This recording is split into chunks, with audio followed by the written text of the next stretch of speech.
Buonasera e benvenuti a TG Sicilia, i titoli del nostro telegiornale.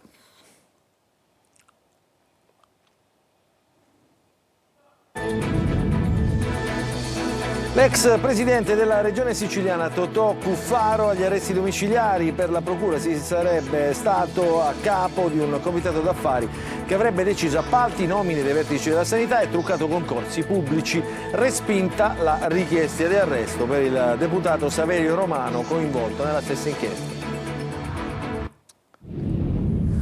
Truffa, corruzione e frode. La Liberty Lines, sequestro per 184 milioni di euro alla compagnia di navigazione per 7 dirigenti, disposto il divieto di dimora a Trapani e Milazzo e l'interdizione temporanea da incarichi direttivi. Primo sì alla riforma costituzionale sulla incompatibilità tra la carica di assessore e quella di deputato alla regione siciliana. Se un deputato dell'Ars è nominato assessore, viene sospeso dalla carica e gli subentra un supplente. Il ponte sullo stretto di Messina si farà. L'intero governo è al lavoro per superare i rilievi della Corte dei Conti. Il vice premier e ministro dei trasporti Matteo Salvini risponde a un animato question time alla Camera. All'orizzonte una nuova compagnia aerea siciliana, si chiamerà Etna Sky. Tra i soci fondatori il deputato ex Fratelli d'Italia Manlio Messina. A Catania i festeggiamenti di Sant'Agata nel 9° centenario della traslazione delle reliquie cominceranno già a gennaio con alcune novità dedicate ai giovani. L'arcivescovo Renna però bacchetta le candelore che fanno l'inchino. Calcio, il Catania venerdì in campo al Massimino contro il Crotone e già corsa alla prevendita dei biglietti.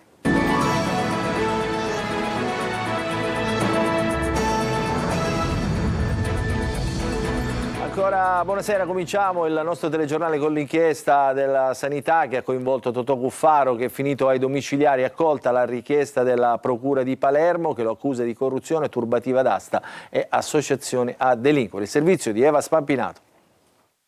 Per Totò Cuffaro sono scattati gli arresti domiciliari. È indagato insieme ad altre 17 persone per associazione a delinquere, turbativa d'asta e corruzione. Stessa misura per Antonio Iacono e per l'ex manager di Villa Sofia Roberto Colletti. È un nuovo capitolo giudiziario che scuote la sanità siciliana e il mondo politico dell'isola. Al centro dell'indagine, secondo la Procura di Palermo, un vero e proprio comitato d'affari che avrebbe pilotato appalti, nomine ai vertici della sanità e concorsi pubblici. Sotto la lente la maxi gara ausiliarato dell'ASP di Siracusa e il concorso per operatori sociosanitari all'ospedale Villa Sofia Cervello. Sempre secondo l'accusa, attorno a Cuffaro ruotava una rete di intermediari e dirigenti pubblici che avrebbe favorito aziende amiche ottenendo in cambio vantaggi e promesse di subappalti. I legali di Cuffaro parlano di accuse in larga parte cadute, sottolineando che il GIP ha escluso l'associazione per delinquere e ha derubricato una delle contestazioni a traffico di influenze illecite. Residua, dicono, un addebito di corruzione che impugneremo. Per l'ex braccio destro di Cuffaro, Vito Raso, il GIP invece ha deciso l'obbligo di presentazione alla polizia giudiziaria, mentre per Mauro Marchese e Marco Dammone l'obbligo di presentazione alla polizia giudiziaria è la misura cautelare interdittiva del divieto, per un anno, di esercitare attività imprenditoriali e uffici direttivi di persone giuridiche. Il GIP ha rigettato la richiesta d'arresto avanzata dalla Procura per il deputato e coordinatore di Noi Moderati Saverio Romano, coinvolto nell'inchiesta. Per lui nessun provvedimento cautelare. Respinte anche le misure nei confronti di altri 11 indagati, tra cui Carmelo Pace, capogruppo della DC all'Ars. E nello specifico, al centro dell'indagine della Procura di Palermo, appunto, c'è questo comitato d'affari gestito, secondo l'accusa, dall'ex presidente della DC Totò Cuffaro, una fitta rete di favori in cambio di denaro per aggiudicarsi appalti, nomine e vertici della sanità e anche per truccare concorsi pubblici. Ci spiega tutto Giusy Lazzara. Un comitato d'affari che gestiva appalti, nomine di manager della sanità e concorsi truccati. Al vertice, secondo la Procura di Palermo retta da Maurizio De Lucia, l'ex governatore Totò Cuffaro, oggi arrestato ai domiciliari. Riavvolgendo il nastro si scopre una trama fitta di favori, incontri segreti e raccomandazioni. Sotto la lente dei magistrati sono finite tra l'altro la gara bandita dall'ASP di Siracusa e il concorso pubblico a 15 posti a tempo indeterminato per operatore socio sanitario all'azienda ospedaliera Villa Sofia Cervello di Palermo. Secondo la procura, il direttore generale dell'ASP di Siracusa, Alessandro Caltagirone, la cui nomina sarebbe stata sponsorizzata da Cuffaro, avrebbe fatto vincere la gara alla Dussmann Service. Nel capitolo del concorso truccato sono coinvolti Roberto Colletti, ex direttore generale dell'azienda Villa Sofia Cervello, e Antonio Iacono, direttore del Trauma Center della stessa azienda. Colletti e Iacono avrebbero accettato promesse di favori, incarichi e sostegno politico da Cuffaro e Vito Raso, uomo di fiducia dell'ex presidente, per turbare il regolare andamento del concorso. Nell'ultimo capitolo dell'inchiesta erano finite anche somme di denaro che, secondo l'accusa, sarebbero arrivate dall'imprenditore Alessandro Veto tramite l'ex governatore Carmelo Pace, capogruppo della DC all'ARS, al direttore generale del Consorzio di Bonifica Occidentale della Regione Sicilia, per aggiudicarsi gli appalti. E arrivano anche le reazioni politiche. La DC ora abbia il sussulto di dignità e si dimetta in blocco dall'ARS, così il deputato regionale leader di Controcorrente Ismaele Lavardera. E ancora inchieste, questa volta la Corte di Appello di Caltanissetta ha condannato a 8 anni e 8 mesi di carcere l'ex assessore regionale alla famiglia, medico, psicoterapeuta Paolo Colianni, con l'accusa di violenza sessuale su un minore di 14 anni. E un'altra inchiesta invece, quella sui trasporti marittimi in Sicilia, sequestro da 184 milioni di euro alla Liberty Lines. Il GIP di Trapani ha firmato 7 misure cautelari nei confronti di dirigenti e funzionari che rivestono un ruolo di vertice nella società di navigazione trapanese. Complessivamente nell'inchiesta sono coinvolti 48 indagati della società di navigazione siciliana. Il servizio è di Laura Spanò. Nuovo capitolo dell'inchiesta che scuote il sistema dei collegamenti marittimi siciliani. Su richiesta della Procura di Trapani, il GIP ha disposto misure cautelari nei confronti di 7 membri apicali della Liberty Lines, la compagnia trapanese che gestisce i collegamenti veloci con le isole minori. La misura cautelare del divieto di dimora nei comuni di Trapani e Milazzo e l'interdittiva del divieto temporaneo di esercitare diritti di impresa è stata applicata a Alessandro Forino, Gennaro Cotella, Anna Alba, Gianluca Morace, Marco Dalla Vecchia, Nunzio Formica, Giancarlo Licari. Confermato il sequestro preventivo delle azioni sociali e dell'intero compendio aziendale della società, valore 184 milioni di euro.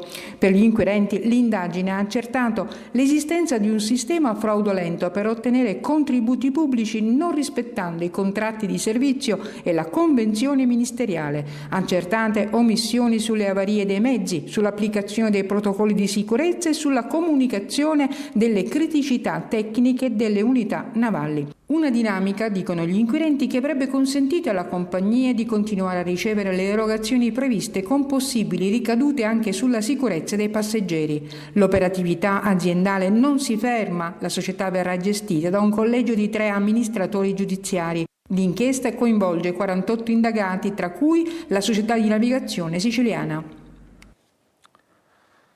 Il Senato della Repubblica ha approvato la riforma dello Statuto siciliano che introduce il deputato supplente. È il primo di 4 sì che dovranno essere necessari per la riforma, una riforma appunto che è di rango costituzionale perché modifica proprio lo Statuto siciliano. Il servizio di Manlio Viola.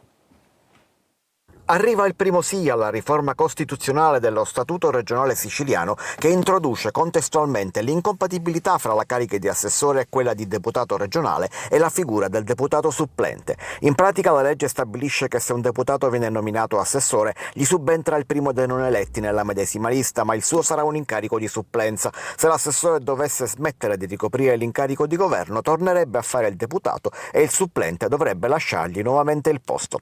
La riforma era stata proposta dal Senato e prima di andare in votazione era stato necessario il sì dell'Assemblea regionale siciliana. Adesso proprio il Senato della Repubblica ha approvato la riforma con 77 voti favorevoli e 63 contrari. In pratica un voto che rispecchia maggioranza e opposizione presenti. L'approvazione di oggi però, pur se è un passaggio importante, non è definitiva. Adesso la norma si sposta per il voto alla Camera dei Deputati, ma trattandosi di legge costituzionale non basterà neanche la seconda approvazione. Dopo il voto alla Camera il disegno di legge resterà 3 mesi giacente sufficiente prima di essere posto nuovamente in votazione in seconda lettura nel medesimo ordine, prima Senato, poi Camera dei Deputati.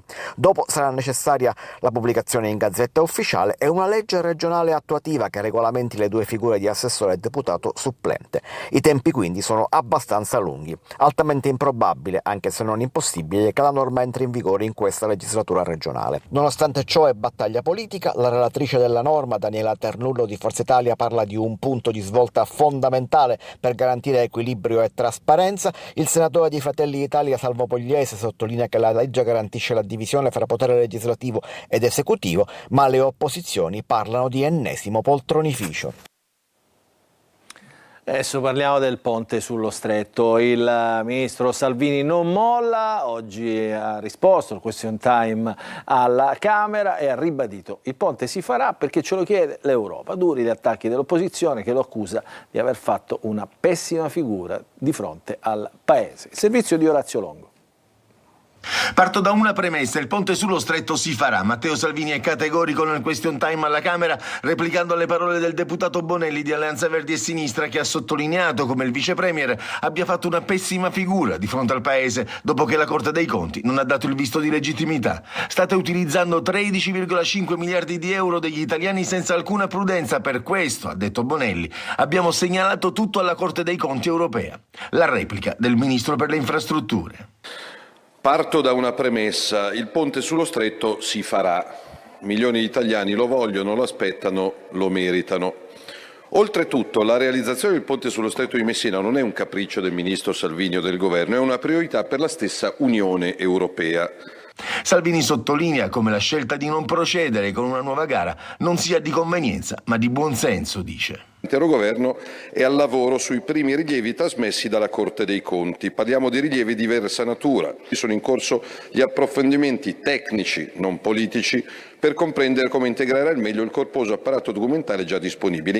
Riguardo alla penale in caso di blocco dei lavori, il vice premier ha precisato che sarebbe del 4%, che è la metà del valore dell'8% previsto dal codice degli appalti, spiegando che gli atti aggiuntivi ai contratti con il contraente generale e gli altri affidatari riprenderanno solo dopo la registrazione della Corte dei Conti. La realizzazione del ponte è il più forte volano per gli altri interventi in corso in Sicilia e in Calabria, ha chiuso Salvini, replicando alle accuse presentate in un'altra interrogazione dal Movimento 5 Stelle.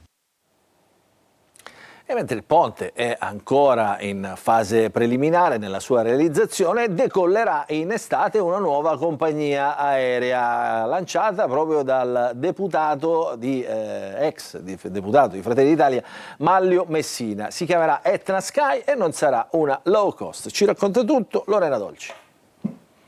Nero e oro che rappresentano i colori della nostra terra, la lava, l'oro, un pochettino la conca d'oro e comunque anche il colore della lava quando è accesa. Si chiama Etna Sky ed è la nuova compagnia siciliana che già dal nome e dai colori richiama il territorio.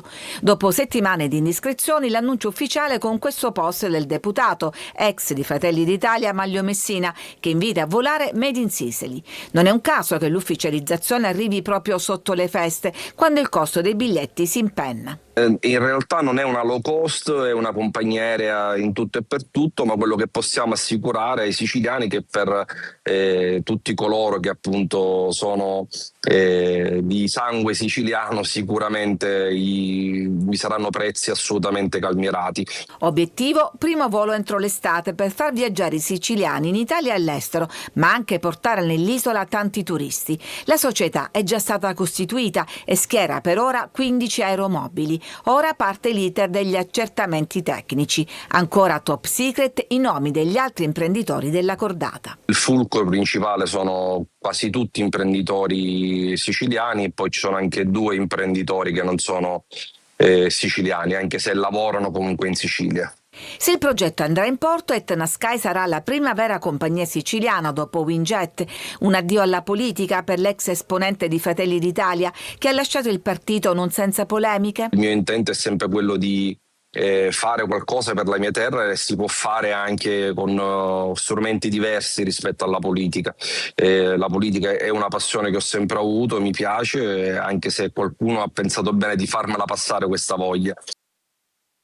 Adesso la cronaca è un susseguirsi di violenza nelle carceri siciliane. Ad Augusta un detenuto ha versato dell'olio bollente su un poliziotto. A Palermo sono stati aggrediti 10 agenti, 2 di questi sono finiti in ospedale. Servizio di Desiree Ferlito. Olio caldo addosso a un agente di polizia penitenziaria. È successo nel carcere di Augusta, ma è solo l'ennesima aggressione ad un agente nel carcere siracusano. È un susseguirsi di casi in Sicilia. Sono episodi ormai quotidiani che avvengono nel silenzio più assoluto, denuncia il sindacato. A Palermo sono 10 gli agenti di polizia penitenziaria aggrediti e feriti da un detenuto nel carcere Ucciardone. 8 sono stati medicati all'Ingrassia, mentre altri 2 sono stati portati al pronto soccorso di Termini Imerese. L'aggressore aveva un incontro programmato con il padre, che avrebbe avuto un litigio con il responsabile dei colloqui. Per questo motivo il detenuto di 35 anni, non nuovo ad episodi simili, è andato in escandescenza aggredendo violentemente gli agenti. All'aggressione avrebbero poi preso parte altri detenuti, generando il caos. Sempre a Lucciardone di Palermo un detenuto 35enne è stato denunciato per aver cercato di introdurre hashish all'interno del penitenziario al rientro di un permesso lavoro. Per l'uomo è scattata l'accusa di detenzione di stupefacenti. È stato trovato morto l'uomo di 57 anni che era disperso sul Monte Pellegrino e la cui scomparsa era stata denunciata dai familiari. Le ricerche sono andate avanti per tutta la notte da parte dei Vigili del Fuoco, dei Carabinieri e del Nucleo Soccorso Alpino. Le squadre di soccorso, grazie all'utilizzo dei droni, lo hanno identificato solo nella giornata di oggi.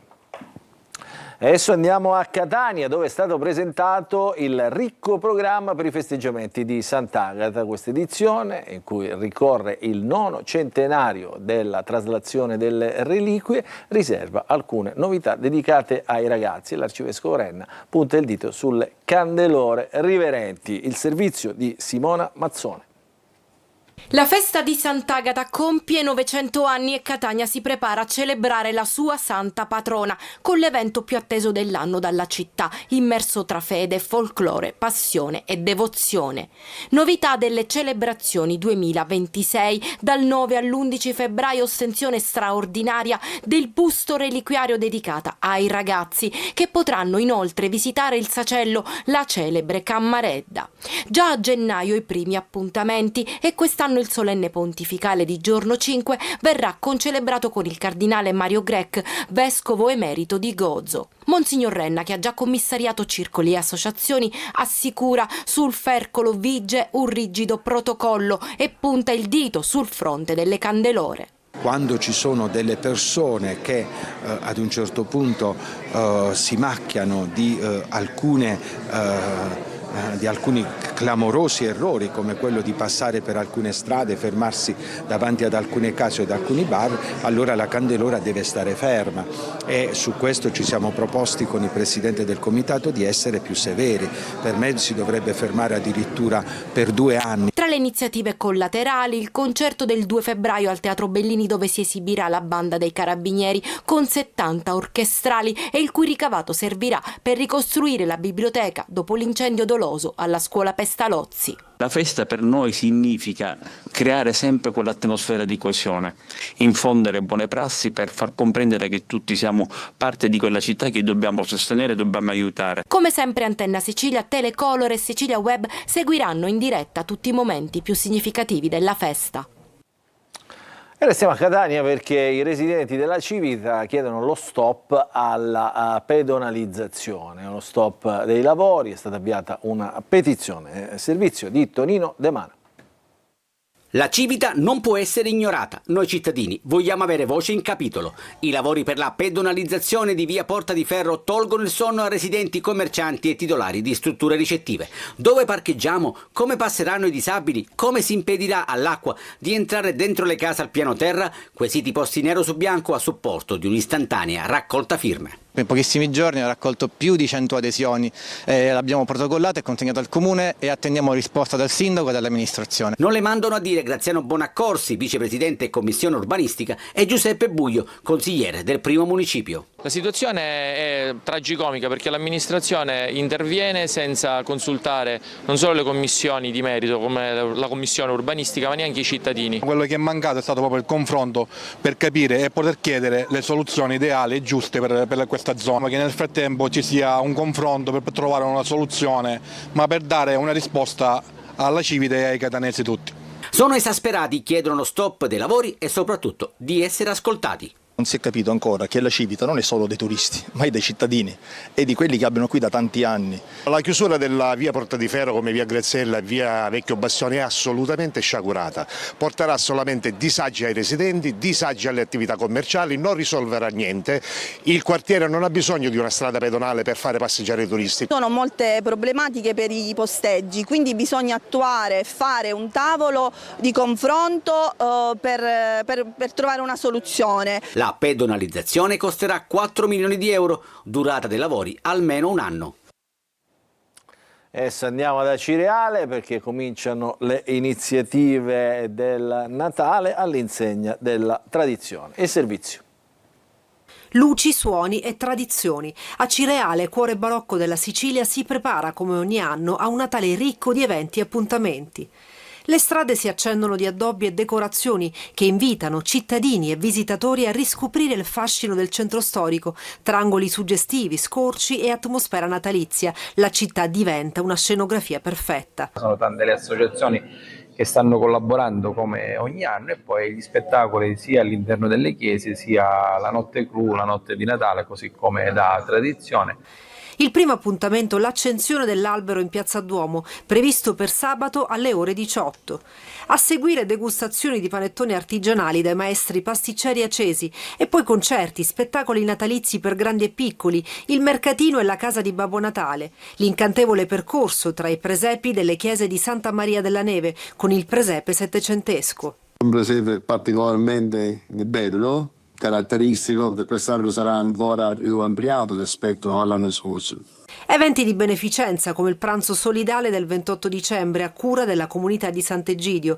L'avvento ad Acireale sarà scandito da appuntamenti imperdibili sino al 6 gennaio con l'arrivo della Befana, imperdibile per i più piccoli. Il fitto programma nasce dalla collaborazione della città con la diocesi di Acireale, la Fondazione Bellini, istituti scolastici, parrocchie ed enti, tutti presenti alla conferenza stampa di stamattina. E dopo questa presentazione del Natale di Acireale noi ci fermiamo per una piccola pausa e ritorneremo subito dopo per parlare di calcio e del Catania.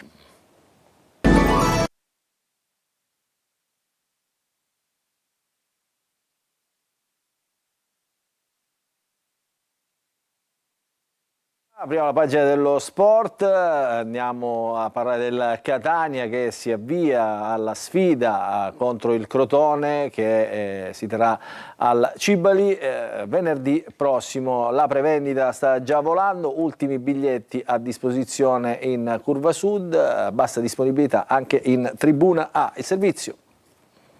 48 ore alla sfida contro il Crotone, al Massimino e l'attenzione dell'allenatore del Catania Mimmo Toscano è rivolta anche all'infermeria. Una buona notizia arriva dal possibile ritorno anticipato di Raimo che potrebbe essere iscritto nella lista dei convocati per il match di venerdì sera. Quindi si pensa a Simone Pieraccini alle prese con la lesione del flessore della coscia sinistra rimediata a Casarano. Il difensore sta lavorando e spera di recuperare quanto prima. In tema di assenze Toscano dovrà fare i conti con altri nodi. Intanto è arrivato il turno di squalifica per Di Tacchio giunto alla quinta ammonizione e poi si resta in attesa del responso degli accertamenti per Donnarumma uscita a gara in corso contro il Picerno. È stato costretto a ricorrere all'operazione invece Emanuele Ciccerelli, niente terapia conservativa, quindi come ipotizzato nell'immediatezza dell'esito degli esami che hanno evidenziato la frattura del malleolo tibiale e una lesione dei legamenti della caviglia destra. L'attaccante infortunatosi con il Latina è stato sottoposto all'intervento chirurgico di stabilizzazione seguito in artroscopia a Villa Stewart a Roma dal professore Forconi. Sebbene l'intervento chirurgico serva ad accorciare il percorso, sono inevitabilmente lunghi i tempi di recupero del giocatore che dovrà restare lontano dal campo per diversi mesi. Così contro il Crotone occorre che Toscano debba rivedere tanto, soprattutto in mediana dove Quaini è più di un'opzione. Sul fronte prevendita si registra un'accelerata, esaurita la curva nord, restano pochi tagliandi disponibili in curva sud e bassa la disponibilità anche in Tribuna A. Adesso ci fermiamo, un'altra piccola pausa e rientreremo subito dopo per gli ultimi aggiornamenti.